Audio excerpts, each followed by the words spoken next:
तो हम लोग सॉल्यूशन के पिछले क्लास में बेसिक कंसेप्ट को कवर कर लिए थे, जहाँ पर आपको मोलारिटी, नॉर्मेलिटी, फॉर्मेलिटी, उसके बाद मोल फ्रैक्शन, पार्ट पर मिलियन, इन सभी कंसेप्टों को कवर करते हुए उस पर हम न्यूमेरिकल कर लिए थे हम लोग। और उसके बाद अब हम लोग थोड़ा सा उससे आगे बढ़ने जा रहे हैं और आज हम लोग सीखेंगे केमिकल प्रॉपर्टी। केमिकल प्रॉपर्टी या पार्शियल प्रेशर की बात करें, अभी हम आगे बहुत सारा इस सॉल्यूशन का बहुत सारा पोर्शन बचा है, लेकिन सबसे पहले इस टॉपिक को अगर हम गौर से देखें तो इस टॉपिक पर न्यूमेरिकल ज़्यादा नहीं बनता है, क्योंकि ये थ्योरेटिकल पोर्शन है और थ्योरेटिकल पोर्शन है और इसको डिराइव करने के लिए पूछा जाता है आपके एग्जाम में। ठीक है, क्योंकि ये टॉपिक थोड़ा सा थर्मोडाइनेमिक्स से रिलेटेड है। थर्मोडाइनेमिक्स में जिस तरह से आप एक सिस्टम को लेके चलते हैं, फ्री गिब्स एनर्जी की बात करते हैं, ठीक है, एडियाबैटिक प्रोसेस की बात करते हैं, आइसोथर्मल प्रोसेस की बात करते हैं, उसी तरह से इसमें भी जो है वह आपका थर्मोडायनेमिक्स जिस तरह से वहाँ पर कंसेप्ट को सीखते हैं उसी तरह से यहाँ पर भी हम लोग को लगभग कंसेप्ट को सीखना है। थोड़ा सा आप डिराइवेशन पर ध्यान दीजिएगा। हम बहुत ब्रॉड डिराइवेशन नहीं करेंगे, उसे शॉर्टकट तरीके से निकालने की कोशिश करेंगे और कोशिश करेंगे कि आपको समझ में आए। ठीक है, तो हमारे पास पहला चीज़ है केमिकल प्रॉपर्टी या पार्शियल मोलर फ्री एनर्जी। देखिए यहाँ पे कह रहा है कि मान लीजिए कि हमारे पास कोई सिस्टम है। ठीक है, हम लोग जब भी एक बात करेंगे तो एक छोटा सा सिस्टम लेके चलेंगे।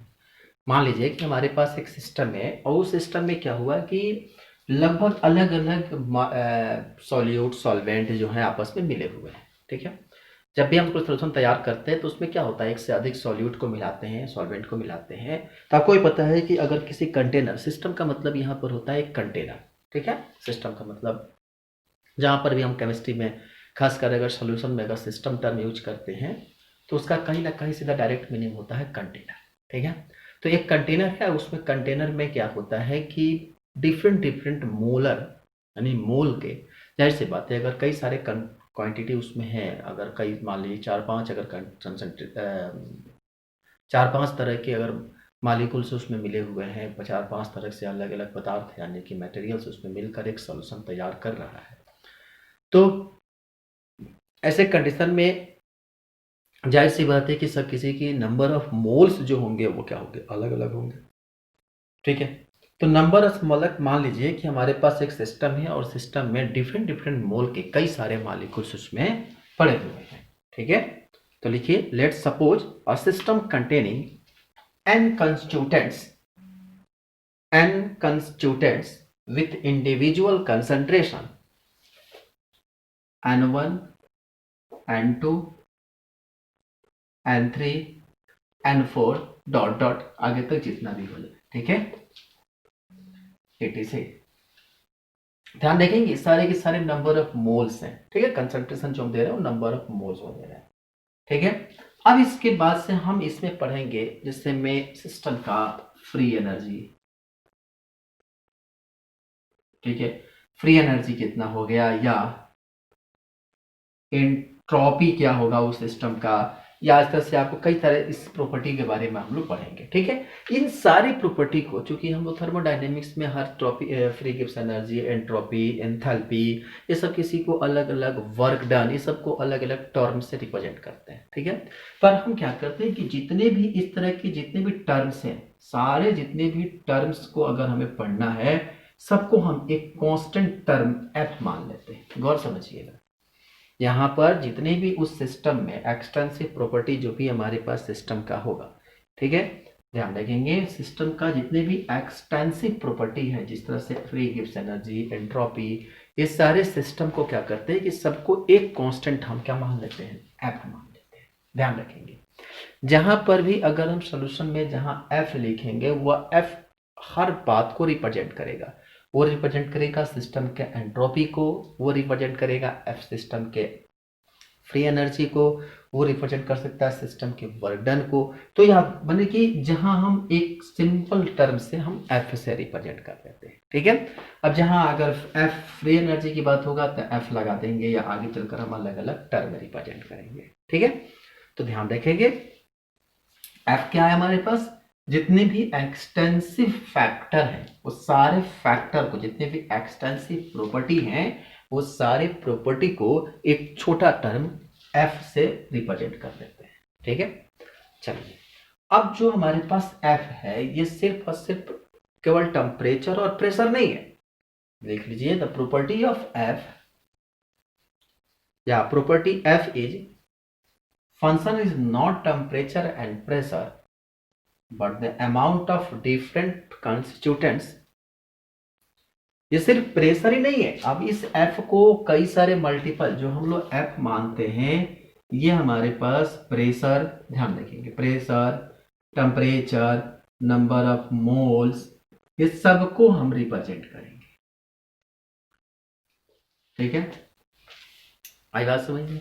अब देखिए, अगर इसका हम डिफरेंशियल इक्वेशन निकालें, इफ थोड़ा सा चेंज ध्यान रखेंगे, थर्मोडायनेमिक्स में खास करके केमिकल, इसकी शुरुआत होती है केमिकल इक्विलिब्रियम से। जो छोटी सी जो चेंजिंग की बात आती है, ये किसका शुरुआत होता है? केमिकल इक्विलिब्रियम से, जहां हम लोग पढ़ते हैं कि अगर कोई भी रिएक्शन एक समय ड्यूरेशन पर हो रहा है तब तो ठीक है, एक लंबे समय में हो रहा है तब तो सही है, लेकिन अगर वो रिएक्शन इंस्टेंटेनियस कैलकुलेट करना हो, मतलब कि अभी तुरंत हम क्या किए, रिएक्टेंट को प्रोडक्ट के, मतलब कि दो रिएक्टेंट को आपस में मिलाए और विद इन चंद सेकंड में, मिली सेकंड में, डेसी सेकंड में अगर हमें रिएक्टेंट प्रोडक्ट निकालना हो, कितना प्रोडक्ट बने, ठीक है, तो वो हम लोग पढ़ते हैं इंस्टेंटेनियस रिएक्शन में।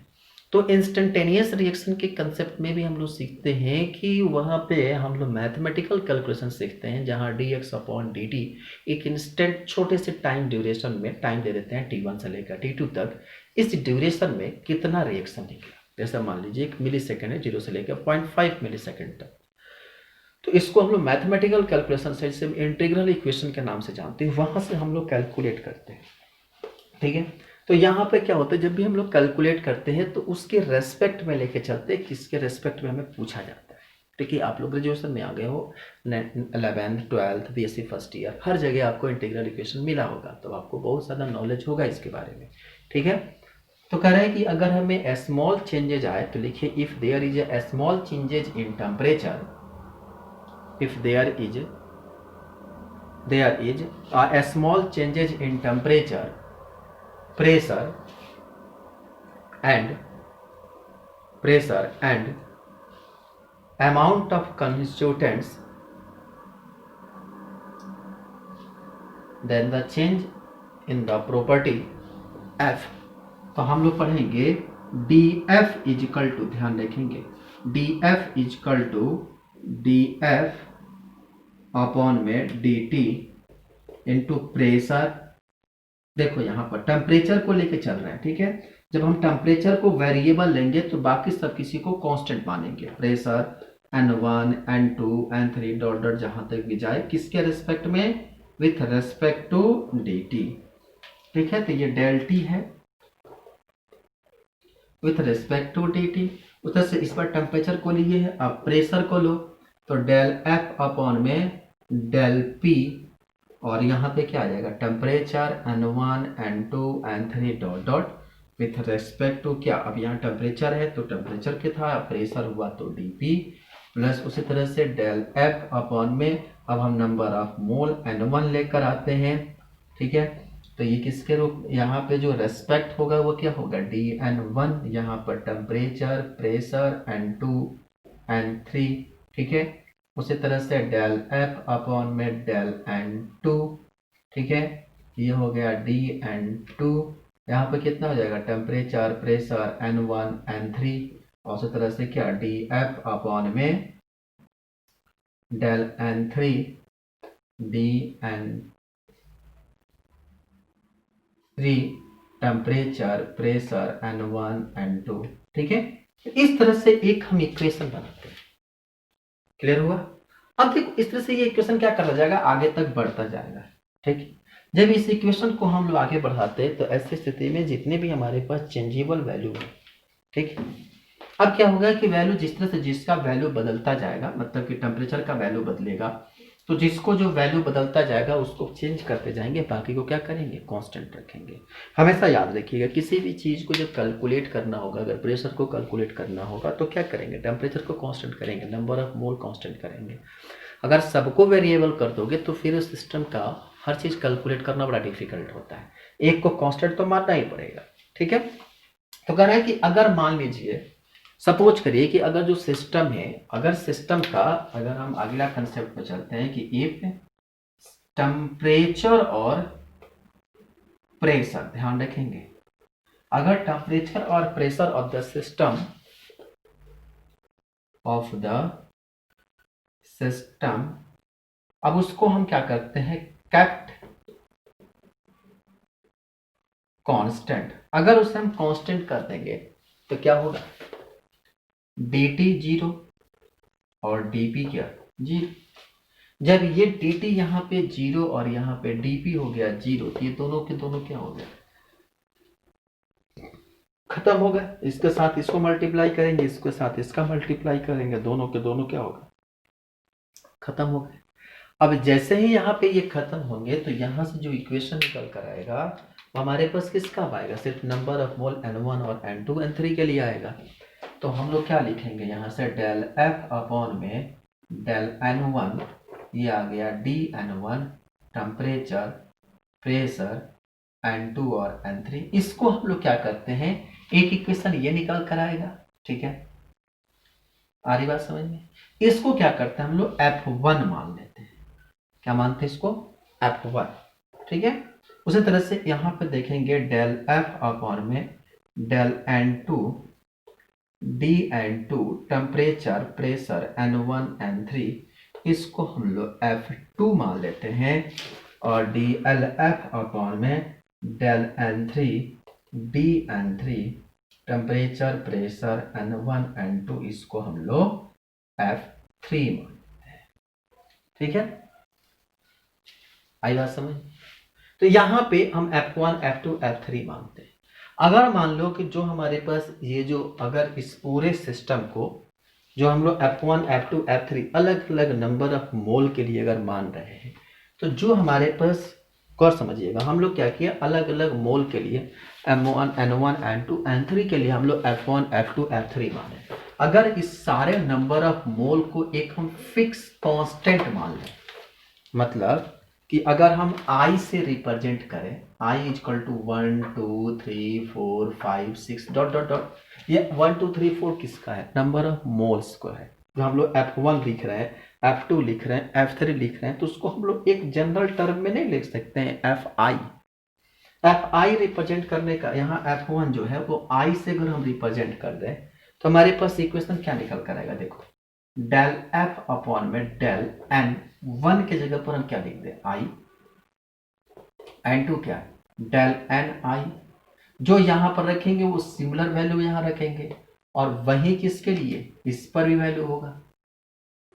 एक सिंपल इक्वेशन बन जाएगा कि अगर n1 रखोगे यहाँ पे, तो देखो यहाँ n1 रखोगे तो यहाँ भी 1 होगा, और यहाँ पर भी क्या होगा, f1 होगा। तो इस तरह से हम एक सिंपल इक्वेशन तैयार करते हैं। ठीक है, ये जो हमारे पास f1 मिल गया, ठीक, आप समझो, ये तो जनरल इक्वेशन मिल गया आपको। अगर यहीं पे अब सिस्टम हम कहे कि ठीक है, ये तो आप एक नॉर्मल, ये हमारे पास ये जनरल इक्वेशन बन गया। ठीक है, अगर यहीं पर हम इस सिस्टम को अगर गिब्स एनर्जी के साथ रिलेट करना हो, ठीक है, अगर स्टैंडर्ड गिब्स एनर्जी की बात करना हो, if we study about standard Gibbs energy, अगर स्टैंडर्ड गिब्स एनर्जी की, स्टैंडर्ड या फ्री गिब्स एनर्जी की बात करें, study about free Gibbs energy. ठीक है, अगर इसे हम कैपिटल जी से रिप्रेजेंट करें तो जरा बताना तो क्या होगा, जहां जहां पर हम लोग को बस खाली हम लोग एफ क्या है, हम लोग फैक्टर को माने हैं, एफ क्या है, जो गिब्स फ्री एनर्जी है, मोलर कंसंट्रेशन है, एंट्रोपी है, उसको माने हैं। तो इक्वेशन क्या निकल कर आएगा यहाँ से, कि यहाँ पे जो F है वो क्या कर जाएगा, G में चेंज हो जाएगा। तो dg अपॉन में d N I into D N I is equal to G I. आ रही बात समझ में? जी आई, जहां जहां F था वहां वहां पे क्या हो गया, G हो गया। अगर यहाँ पर एंट्रोपी की बात आएगी तो जहां जहां G है वहां कैपिटल E कर देंगे, एंट्रोपी हो जाएगा। ठीक है, तो इस तरह से हम इक्वेशन को बड़े आसानी तरीके से निकाल सकते हैं। ठीक है, इसी को आगे चलकर हम लोग पार्शियल मोलर फ्री एनर्जी के नाम से जानते हैं। जो ये G निकला ना, गिब्स फ्री एनर्जी, इसी को हम लोग कहते हैं पार्शियल मोलर गिब्स एनर्जी। इसी को हम लोग कहते हैं पार्शियल मोलर गिब्स एनर्जी या partial molar free energy. Partial molar free energy, इसी को हम लोग कहते हैं केमिकल पोटेंशियल। क्या नाम होता है इसी का दूसरा नाम क्या होता है, केमिकल पोटेंशियल। यही इक्वेशन हम लोग को क्या होता है, डिराइव करना होता है।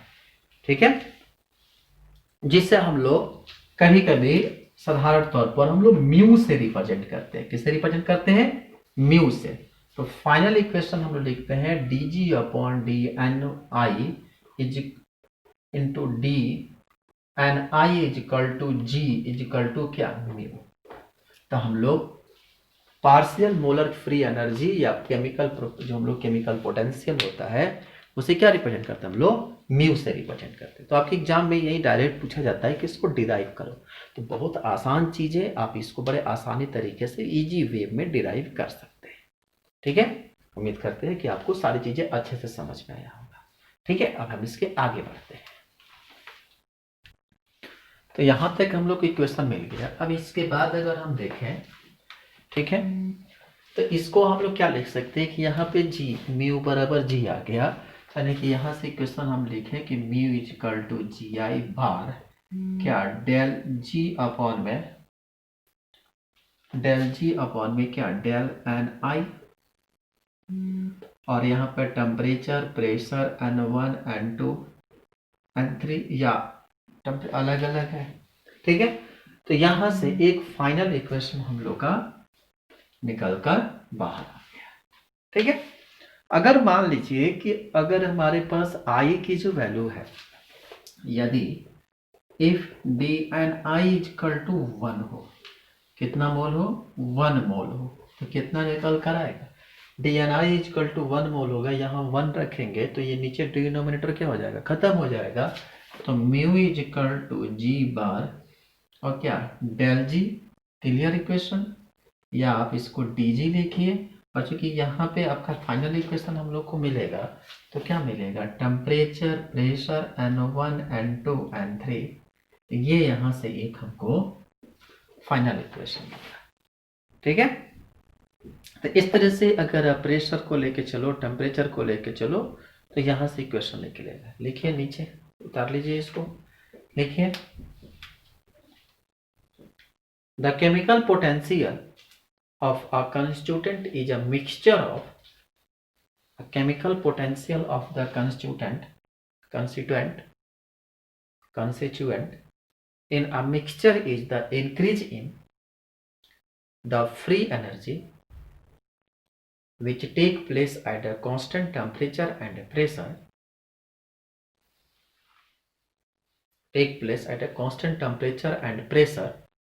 when 1 mole of constituents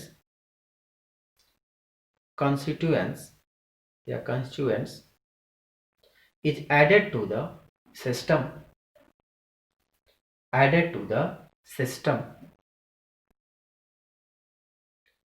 keeping the amount of all other constituents constant, that is when 1 mole of constituent is added, 1 mole of constituents is added to such a large quantity of the system that its composition remain almost unchanged. Composition remain almost unchanged. कहा कि अगर हमारे पास जो भी एक पूरी composition है जिसमें नंबर ऑफ मोल कितना हो, 1 मोल हो, उस सब आपस को मिलाकर एक क्या करते हैं, एक नई सिस्टम हम तैयार करते हैं।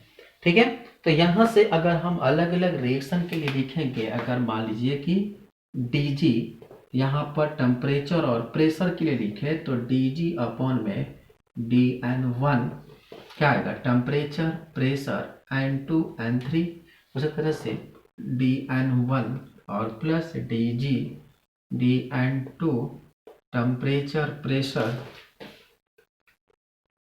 n1 n3 dn2 और प्लस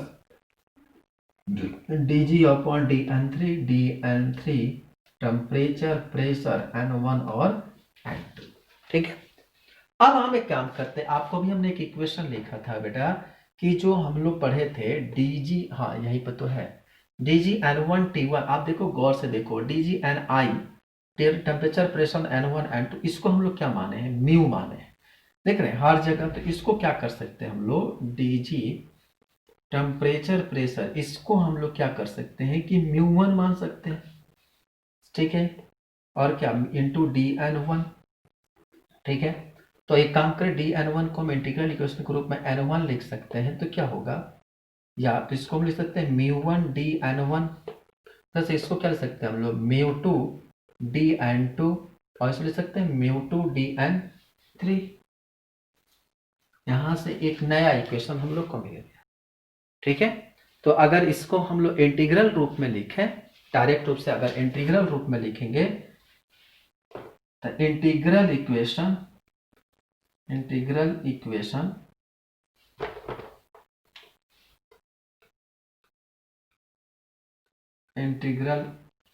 अगर लिखें तो यहां से निकलता है, जब आप dg अपॉन dt को जब इंटीग्रेट करोगे तो ये g किस में हो जाएगा, कैपिटल G, और क्या टेम्परेचर प्रेशर, और क्या हो जाएगा नॉर्मल, हमारे पास प्रेशर पर निकलेंगे तो आता है म्यू1 n1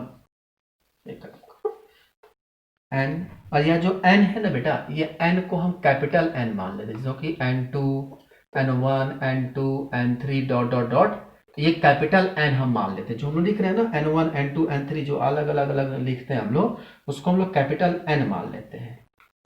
जहां पे क्या है n1 n2 n3, तो लिख देंगे equation mu one n1 plus mu two n2 plus म्यू3 n3, ये हमारे पास फाइनल इक्वेशन निकल कर आता है। ठीक है, आई बात समझ में, तो लिख लीजिए, उतार लीजिए इसको,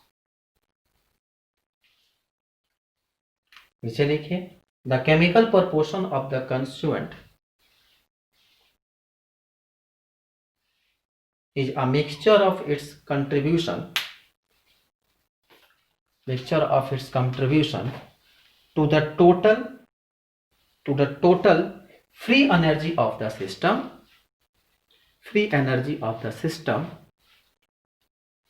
of a constant composition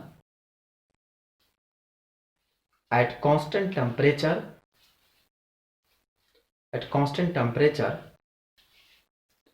and pressure,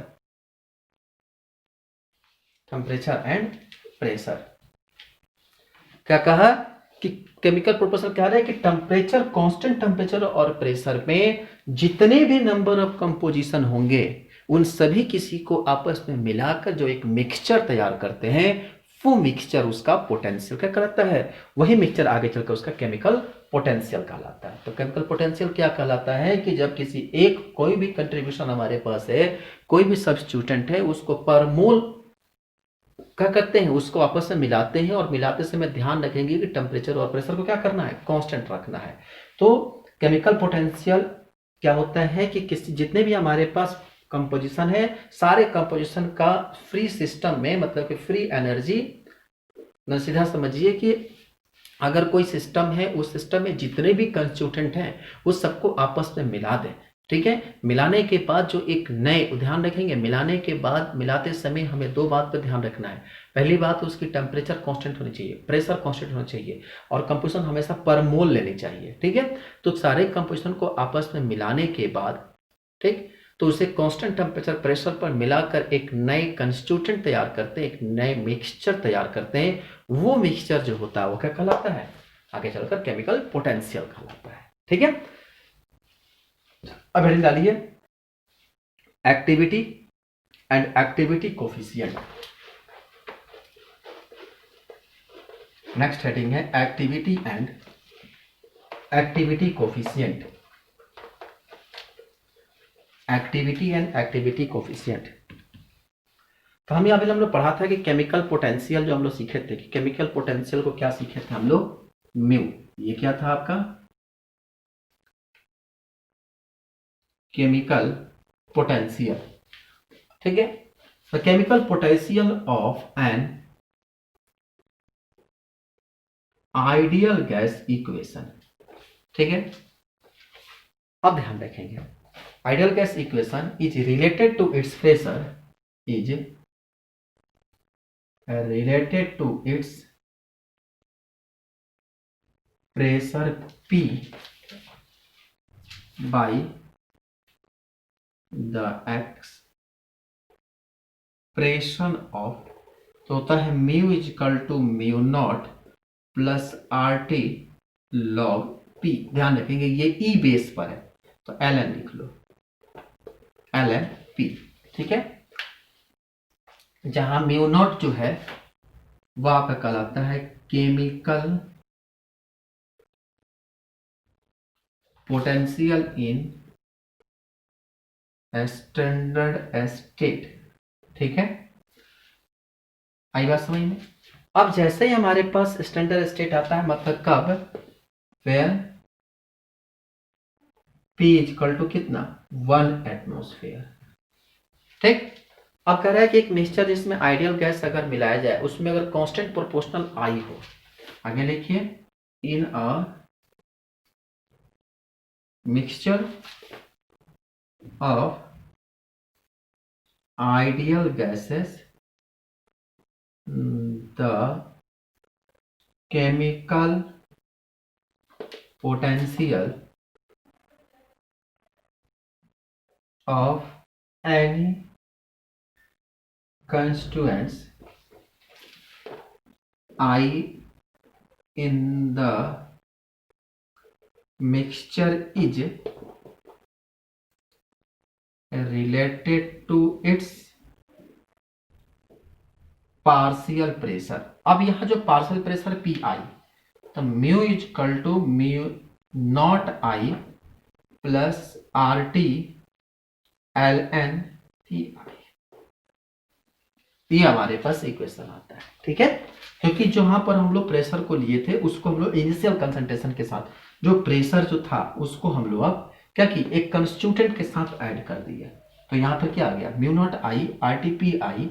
यहाँ पे जो म्यू नॉट आई है वो आपका है chemical potential of that constituent in the standard state, that is Pi is equal to कितना, 1 एटमोस्फेयर। यहां पर भी कुछ नहीं किया, बस जहां प्रेशर है वहां पर हम एक कंस्टिट्यूटेंट को जोड़ दिया है। बाकी सिमिलर इक्वेशन को हम लोग क्या करते हैं, लिख देते हैं। ठीक है, अगर मान लीजिए ये तो हो गया किसके लिए, कंस्टिट्यूटेंट के लिए, अगर यहीं पर कंसंट्रेशन आ जाए, ठीक है, सिमिलरली इन आइडियल सॉल्यूशन, ध्यान रखेंगे, in ideal solution chemical potential of any components i is related to concentration. I is related to क्या, कंसंट्रेशन। कंसंट्रेशन को अगर हम सी आई से रिप्रेजेंट करें, ध्यान रखेंगे, तो उसके लिए इक्वेशन क्या हो जाएगा, mu I is equal to, जो यहां पर म्यू नॉट आई है, ठीक है, तो उसको क्या लिखेंगे, उसमें तो कोई कंसंट्रेशन में एक्सचेंज तो करेंगे नहीं, और प्लस आर टी जो एल एन है, ध्यान रखेंगे, जो एल एन है हमारे पास, अब प्रेशर की जगह पर क्या आ जाएगा, सी आई। ठीक है, तो इसे इक्वेशन फर्स्ट ले लो, इसे इक्वेशन सेकंड ले लो, और इसे इक्वेशन थर्ड ले लो। ठीक है,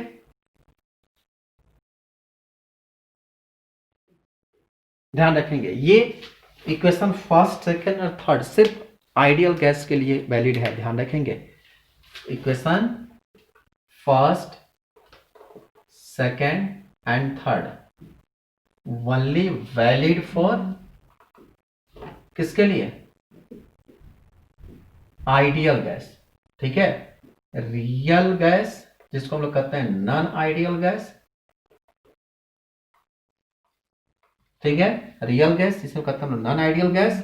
ठीक है, इस या नॉन आइडियल सॉल्यूशन, इनके लिए ये वैलिड नहीं होता है। ठीक है, तो ये सिर्फ और सिर्फ वैलिड किसके लिए होता है? आइडियल गैस सॉल्यूशन के लिए वैलिड होता है। ठीक है, डेरिवेशन आप याद रखिएगा, डेरिवेशन आपके एग्जाम में पूछे जाते हैं, कर लीजिए इसको, बनाइए। चलिए आगे लिखिए, to explain the behaviour of real gas and real solution, to explain the behaviour of real gas and real solution, the G.N. Lewis in 1901 introduced the term fugacity। अब रियल गैस के लिए क्या किया गया? एक टर्म यूज किया, हम लोग कहते हैं हम लोग फ्यूगासिटी। क्या यूज किया गया? Fugacity. And activity as a substitute for pressure and concentration respectively। ठीक है, व्हाट इज फ्यूगासिटी? तो डिफिनेशन लिखिए, फ्यूगासिटी में define a substitute for a substituent या substitute for a pressure to explain the behavior of real gas, behavior of real gas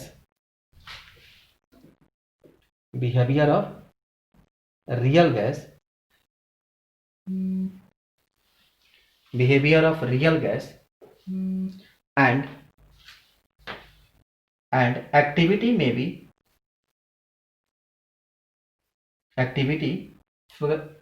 be defined the substituent for concentration to explain the behavior of real gas।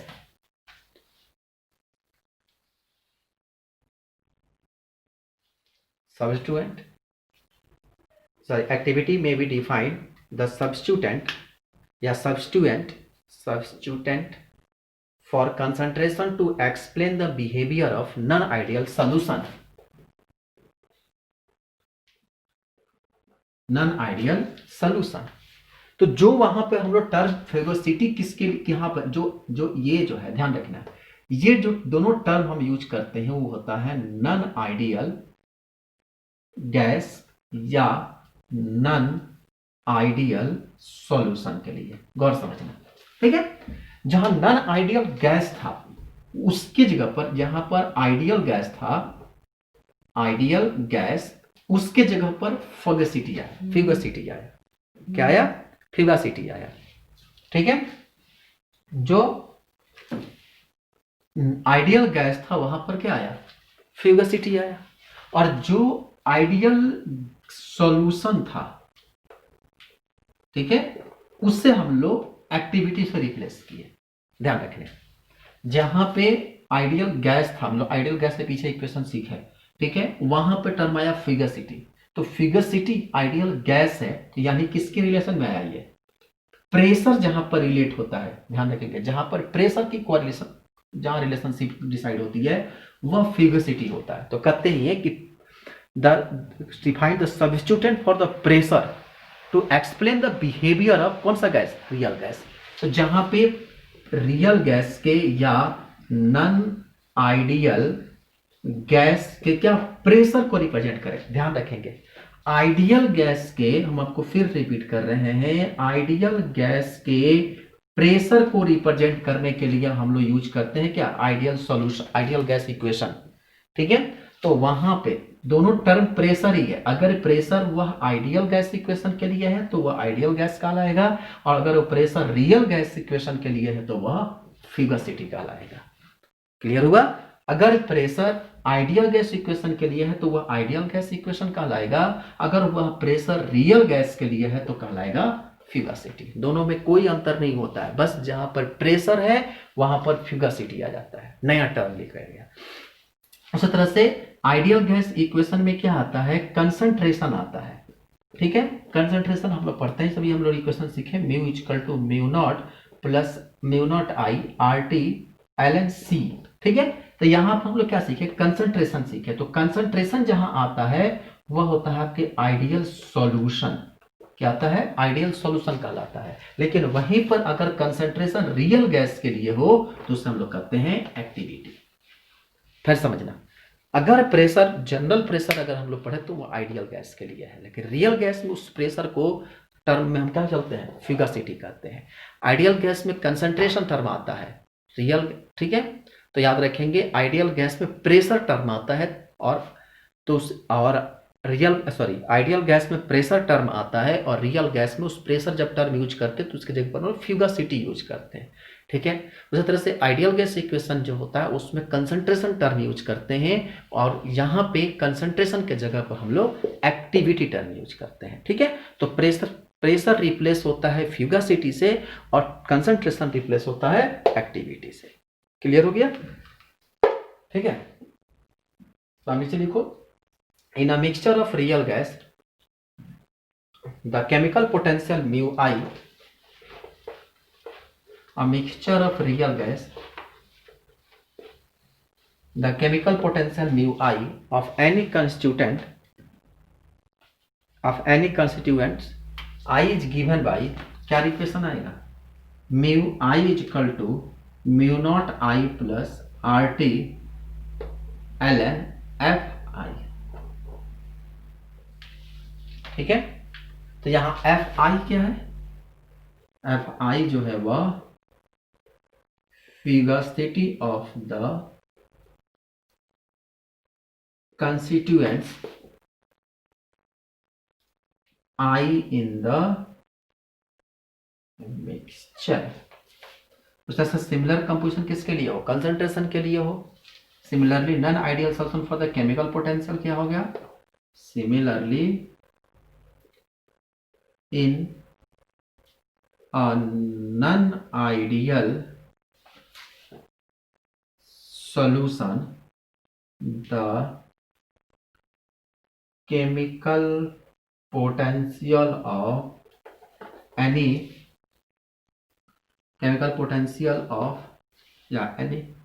the chemical potential of any component I is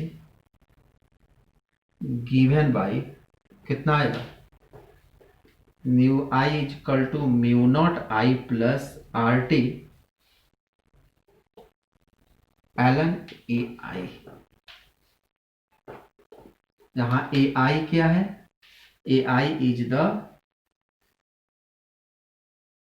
activity of component I in the solution. अब आपको हम यहीं पर, ये तो है आपका किसका इक्वेशन? नॉन आइडियल के लिए है। ठीक है, ये नॉन आइडियल गैस के लिए है, और एक इसके लिए है नॉन आइडियल सॉल्यूशन के लिए है। ठीक है, हम यहीं पर आपको आइडियल वाला भी लिख देते हैं। अगर हम आइडियल गैस की इक्वेशन लिखें तो यहां आता है mu I equal to mu naught I और plus R T L N P I. ठीक है, और यहां पर आइडियल सॉल्यूशन के लिए लिखें तो आता है mu I equal to mu naught I plus L N R T C I. क्या आता है? कंसंट्रेशन। आइडियल में कंसंट्रेशन आता है, नॉन आइडियल में क्या आता है? एक्टिविटी आता है। आइडियल में प्रेशर आता है, नॉन आइडियल में फ्यूगासिटी आता है। ठीक है, तो प्रेशर रिप्लेस होता है फ्यूगासिटी से। ठीक है, और यहां पर कंसंट्रेशन रिप्लेस होता है एक्टिविटी से। क्लियर हो गया? चलिए।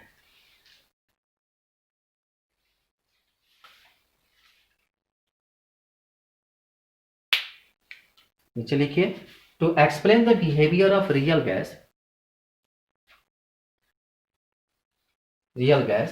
The pressure has to corrected by multiply with a stable factor, pressure multiply with a stable factor to get fugacity। देखो, चूंकि आइडियल गैस और रियल गैस के प्रेशर में क्या अंतर होता है कि चूंकि रियल गैस का जो प्रेशर होता है वो थोड़ा ज्यादा होता है और आइडियल गैस का थोड़ा कम होता है, ठीक है। तो इसीलिए हम लोग क्या करते हैं कि जो हमें फ्यूगासिटी निकालना हो, अगर हम उसे प्रेशर के साथ रिलेट करें तो फ्यूगासिटी क्या कहते हैं, जी डायरेक्टली प्रोपोर्शनल समझ सकते हो प्रेशर, ठीक है। तो यहां पर एक हम कांस्टेंट टर्म से मल्टीप्लाई करते हैं जहां से हमको क्या मिलता है, फ्यूगासिटी मिलता है, ठीक है। ये जो गामा जो मिला है ना, इससे हम लोग करते हैं activity coefficient, activity coefficient, COFFICIENT, coefficient of the gas, ठीक है, activity coefficient of the gas. तो यहां से गामा इक्वल टू क्या आ जाएगा, F/P, ठीक है। तो लिखो, has the activity coefficient of a gas may be defined, क्या लिख सकते हैं, क्या डिफिनेशन लिखेंगे, may be defined the ratio of fugacity of the gas, the ratio of fugacity of the gas in the given state of the pressure, in the given state of the state to the pressure of gas in same state, in same state।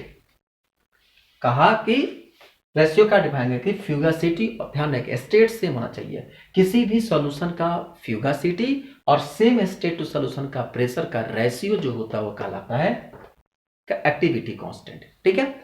अगर मान लीजिए कि अगर ideal solution हो, if ideal solution, तो ideal solution के लिए क्या होगा, एक्टिविटी कांस्टेंट का वैल्यू 1 हो जाएगा, तो 1 इक्वल टू F/P, तो P इक्वल टू क्या है, ये सिर्फ किसके लिए, आइडियल कांस्टेंट के लिए होता है, ठीक है। आई बात समझ में।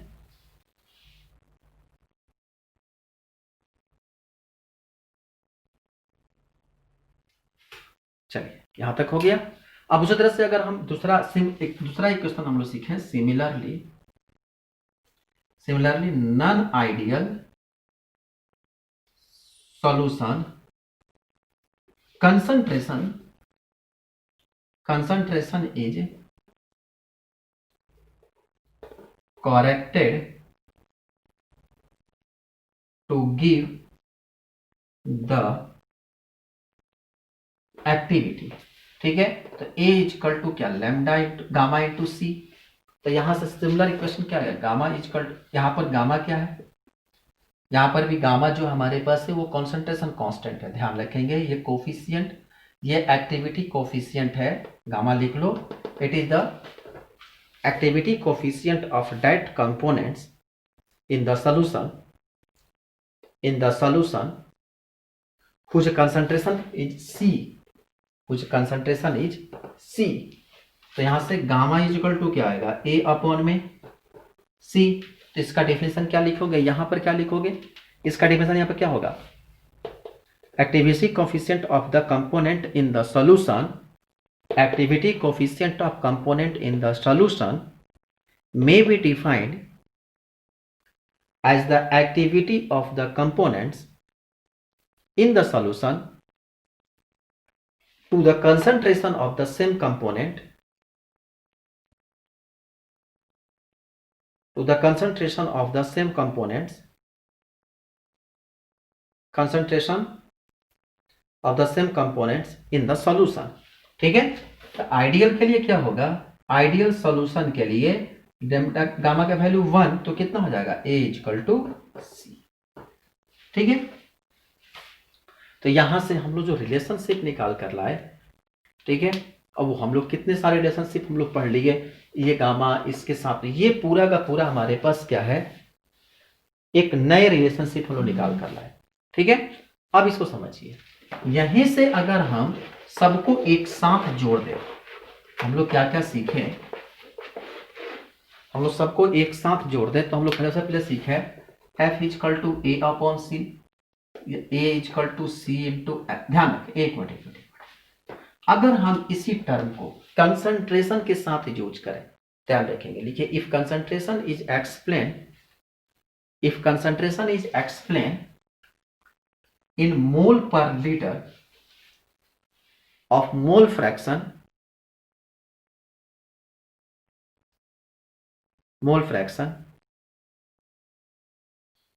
then we use the symbol small f denote activity coefficient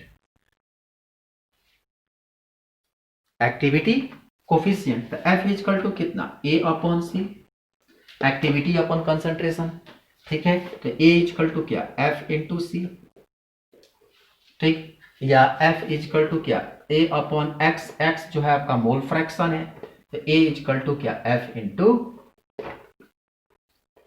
x, ठीक है। तो c क्या है आपका कंसंट्रेशन और x जो है मोल फ्रैक्शन, c जो है वो आपका है कंसंट्रेशन, x जो है आपका है मोल फ्रैक्शन, ठीक है।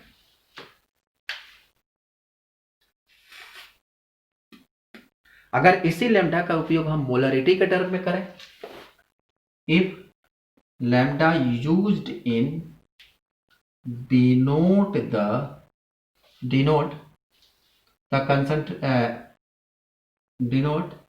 जैसे लिखो the lambda used for activity coefficient, used for activity coefficient if the concentration is expressed in term of molarity, अगर इसी को हम मोलरिटी नहीं बल्कि मोलालिटी में रिप्रेजेंट, क्योंकि कंसंट्रेशन मोलालिटी में आता है, मोलालिटी टर्म में अगर रिप्रेजेंट करें, क्योंकि उसमें वॉल्यूम आता है ना मोलालिटी में, मतलब वो करेंगे अगर मोलालिटी में वॉल्यूम लेकर आओगे, 2L है, इसमें number of weight of molecular weight से आता है, ठीक है। तो इसमें मोलालिटी की अगर बात करेंगे तो lambda equal to A upon molality, या A equal to M into lambda, ठीक है। तो इस इक्वेशन को, चूंकि आपको इतना दूर तक नहीं जाना है, आपको सिर्फ आइडियल और नॉन आइडियल में आपके जो एग्जाम में क्वेश्चन पूछते हैं वो ज्यादातर पूछते हैं फ्यूगासिटी से और एक्टिविटी का। तो आप फ्यूगासिटी और एक्टिविटी का रिलेशनशिप याद रखिएगा, ठीक है। हमने सीखा क्या क्या, केमिकल पोटेंशियल क्या होता है कि उसमें एक मोलर कंपोजिशन कंसंट्रेशन के साथ अगर हम लोग क्या करते हैं टेम्परेचर और प्रेशर फिक्स करके हम एक नया आइडियल सोल्यूशन तैयार करते हैं, वहाँ से फिर हम उसे रियल गैस के साथ जोड़े, रियल गैस को जोड़ने के बाद फिर हम आइडियल गैस के साथ जोड़े, ठीक है। रियल गैस और आइडियल गैस में क्या उसमें अंतर हुआ कि रियल गैस में जो होता है वो जो आइडियल गैस हम लोग प्रेशर पढ़ते हैं, रियल गैस में उसे हम लोग फ्यूगासिटी बोलते हैं, आइडियल गैस में जो हम लोग कंसंट्रेशन पढ़ते हैं, रियल गैस में उसे हम लोग एक्टिविटी पढ़ते हैं, ठीक है। इन दोनों का रिलेशनशिप कैसे होता है, इस चीज को आपको याद रखना है, हमेशा डिफाइन करने के लिए आता है टर्म, ठीक है। उसके बाद आपको जो नेक्स्ट लेक्चर होगा उसमें हम लोग सीखेंगे, बहुत अच्छा लेक्चर है जिसका नाम ही है राउल्ट्स लॉ। राउल्ट्स लॉ बहुत इंपॉर्टेंट लेक्चरों में एक लेक्चर है, ठीक है। तो हम आपको बताएंगे कि अगर मान लीजिए कि हमारे पास एक क्या कहते हैं सॉल्यूट है या सॉल्वेंट है, तो सॉल्वेंट है, फिर नया सॉल्वेंट मिलाने से उस पर क्या इफेक्ट पड़ेगा, तो हम राउल्ट्स लॉ को, जो अगला लेक्चर होगा वो होगा राउल्ट्स लॉ पे, और राउल्ट्स लॉ पर हम एक बड़े अच्छे तरीके से पूरे अच्छे प्रिपरेशन के साथ हम लेक्चर तैयार करेंगे, ठीक है। आज के लिए इतना ही, थैंक यू सो मच।